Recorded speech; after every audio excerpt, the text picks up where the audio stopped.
Now that you learn what's the concentration of contaminants when there is a discharge at certain point, now we assume that most of the previous examples that there is no reaction in the streams as it move along. But what if there is a reaction? What if there is a reaction inside the stream? Then we can call it a plug flow reactor. That means the entire river is a reactor. And once you add a pollutants at certain locations, as it move along, it will continue to react. So another way to say is that if you have a column of water here, there's no mixing between water that coming from inside to outside. Within that column, most of the pollutants are reacting at certain rate. And if you know how long that column moves over time, then you can say that what would be that concentration after a certain time based on that, the time elapsed. So again, this is, you can assume this is more like a batch reactor that we learned in the previous lectures over here, but this batch is moving all along. And that time is essentially distance over velocity. So if you know how long the what's the distance between the location where this is discharged versus where you're collecting the samples, that's the length. You know the velocity of water in the systems, which is basically Q over surface area, that's the area over here. Then you will be able to calculate the time. If you know the time, you plug in the value over here, that would be P over Q, then you can calculate the concentration of pollutant. So that means that anytime if you want to calculate the concentration of pollutants from a location which is discharged, that will be C initial, means after the mixing, times exponential functions, minus K is the reactions, L is the distance between those points where it's discharged to the point where you want to measure, times area, divided by flow rate. So that's just the direct formula that you can use to solve these equations. So let's have an example. It says an accidental spill of benzene in a stream flowing at 1000, so Q is given 1000 liter per minute. And there is a spill over here. And the cross-sectional area, which is here, 10 meters square.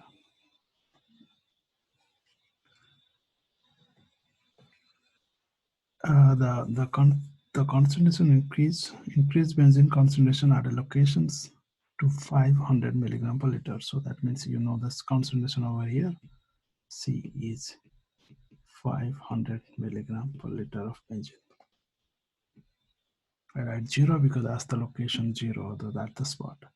Assuming that the benzene decays with a rate constant 0.1, so that's K is 0.1 over day. That's the first order again. That's because it's on 1 over time. What would be the concentration of benzene after 1 kilometer from the location where it was spilled? So I'm asking at 1 kilometer from the location, let's say here, what would be the concentrations? Well, we know from the previous equations, Ct is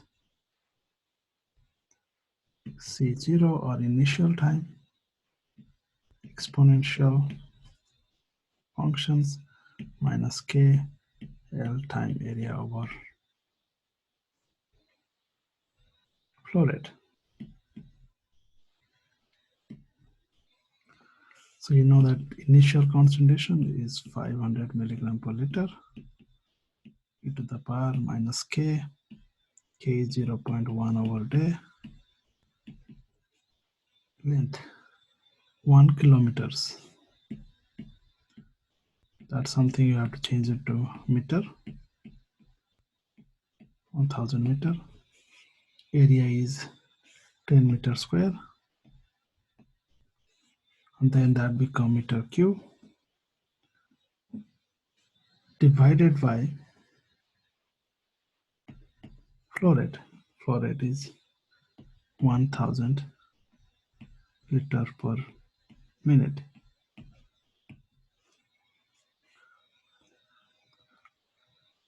So now if you write that equation again, there are multiple terms that doesn't cancel out. Here is a minute term, here is a day term, here is a meter cube, here is liter. So you have to change the unit to same unit for that to be cancelled. So that will be 500 milligram per liter. I'm just going to write it in a specific term. So let's see, kilometer cancel. This is 10,000 meter cube times 0.1 would be, I'm just going to write that 1000 meter cube over day. So that's all this term of up to here. Then you have divided by, you have 1 minute on the top by 1000 liter. Well, you can change meter cube to liter. 1 meter cube is 1000 liter. Then you can change days to minute. So you know that one day would be, one day is same as 24 hours, and 24 hours, 1 hour is 60 minutes. So that's total minute. So that you can see meter cube cancel, day cancel, liter cancel, meter cancel, so that become unitless. So that will be 5000 milligram per liter times 1000 cancel. So here 1000 divided by 24 times 6. So that would be, I'm just going to write this one here, and that term will be in milligram per liter. So again, anytime you have a clock flow reactors or a reverse, you can just know this parameter and find the answers directly. Again, there's examples that you can solve on your own. Everything else is given. You know the flow rates, incoming, outgoing, and it says what's the distance. You are solving for this length. Everything else is given. So you can calculate that value. So C out would be C in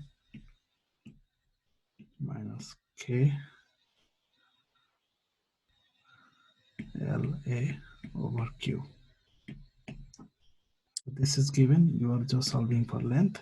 That means it would be, so if you take